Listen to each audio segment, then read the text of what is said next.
basically, having figured all that out and having verified a lot of what happened was what I thought would happen.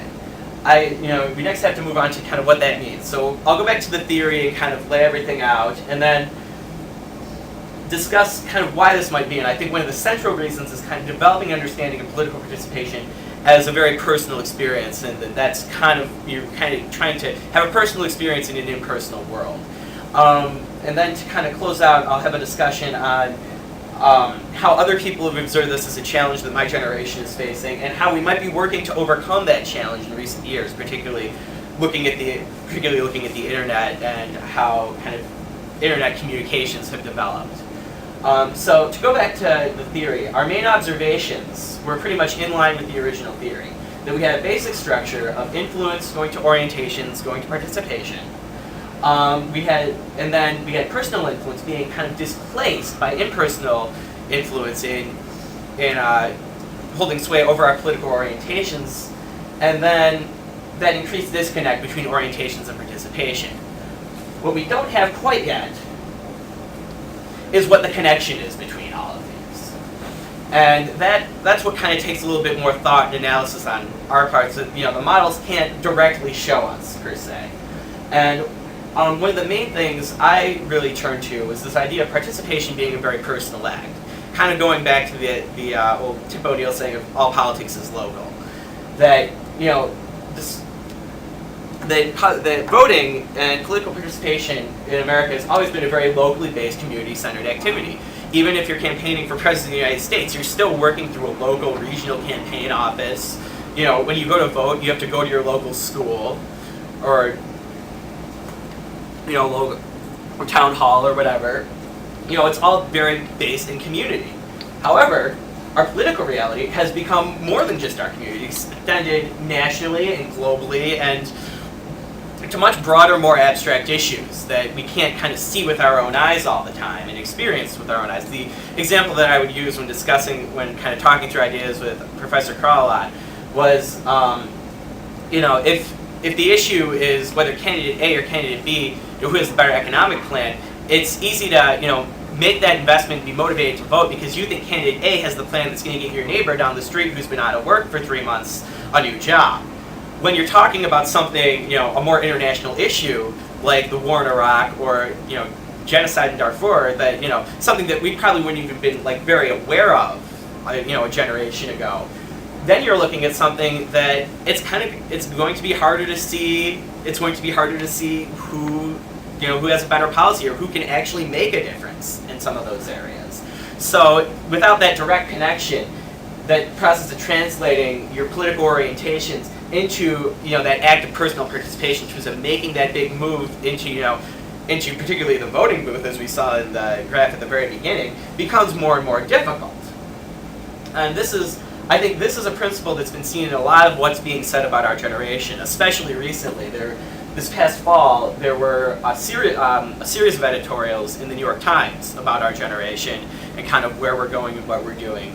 And they were actually discussed a lot amongst my friends. One of the professors in James Madison, Professor Dorr, had them on his office door that I had to walk by every day on the way to my senior seminar. So I kind of saw them every day. They were in the back of my mind, and I was drawing those connections. And I can kind of bring those out. The first article was one called The Odyssey Years by David Brooks. This one got a lot of discussion in terms of how our generation has invented a new phase of life. That we no longer go from being kids to being teenagers and college students to being adults. That we now kind of create this post-college era where we're kind of wandering. He calls it our Odyssey years. And that, and he says that we're kind of marked by this uncertainty and not knowing where we're going. And that this doesn't necessarily mean we're unmotivated. It just means we're trying to, we have to do a lot more searching for things that were readily available to our parents' generation. I guess just, and this could be anything from moving back in with your parents to joining the Peace Corps to doing Teach for America. I mean, just quick show of hands, how many people here know somebody, and I don't count because that would be cheating, that's going into the Peace Corps, going into Teach for America, or isn't going into, a conventional job right out of college, just as a quick show of hands. There are quite a few people. And this is something that's really marking our generation, and I really feel this is really a side effect of growing up in that impersonal political universe, that we're really looking, I think this shows we have a desire. We're looking to find something personal, some individual space. So we go out and we look for something tangible that we can make a difference in, be it a classroom of underprivileged children, or a village in Africa, or even just a local church group. That we're looking for those personal measures, and they're just it's kind of changing where we have to look for them. They're not as readily at hand. The second editorial, which I think is a bit more of a direct relationship, was by Thomas Friedman. It was published the following day. I think it was October 9th and 10th. This one was called Generation Q, and this one got a lot more people that I know a little more riled up, because Friedman really argues that, as he kind of looks at students on college campuses, he sees a lot of drive and idealism and thoughtfulness, and they're bright kids, but he feels that we're not making that move. We're not, basically what we just saw, we're not making that move to participation. We're not protesting. We're not taking to the streets. We're not voting. And he questions our courage for it. He says, he wonders out loud whether we just don't have the follow through, that, and really worries that that's going to be to our detriment, that because we're not actively challenging the status quo, we're going to be left with a huge mess when it's our turn to be in charge. And like I said, this resonated with a lot of people.